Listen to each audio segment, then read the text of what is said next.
তুমি খুব শীঘ্রই স্বস্তির নিঃশ্বাস নেবে। গন্তব্যে পৌঁছাতে আর একটুখানি পথ বাকি। এই অবস্থায় নিরাশ হইও না, থমকে যেও না। আর একটু কষ্ট করো, আর একটু সহ্য করো। বিশ্বাস রাখো, আল্লাহ তোমাকে দেওয়ার জন্যই ব্যাকুল হয়ে আছেন। দোয়া পূরণে না হয় আরেকটু ধৈর্য ধরো, আল্লাহ তোমার সব দোয়া পূরণ করবেন ইনশাআল্লাহ। প্রচুর দোয়া করছেন, কাঁদছেন, নীরব বুক ফাটা আর্তনাদে, মোনাজাতে অশ্রু টইটুম্বুর ঘটছে, তবুও কেন যেন দোয়া কবুল হচ্ছে না। অধীর আগ্রহে বসে আছেন দোয়া কবুল হলো কিনা।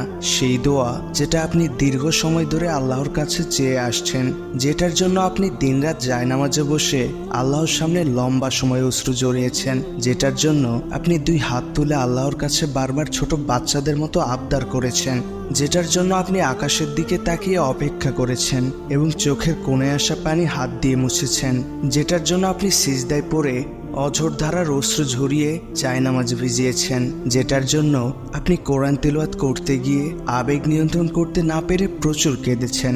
আপনি হয়তো জানেনই না, রব আপনার দোয়া অনেক আগেই কবুল করে ফেলেছেন। শুধুমাত্র আপনার সবরের মাত্রা বা পরিস্থিতি দেখছেন।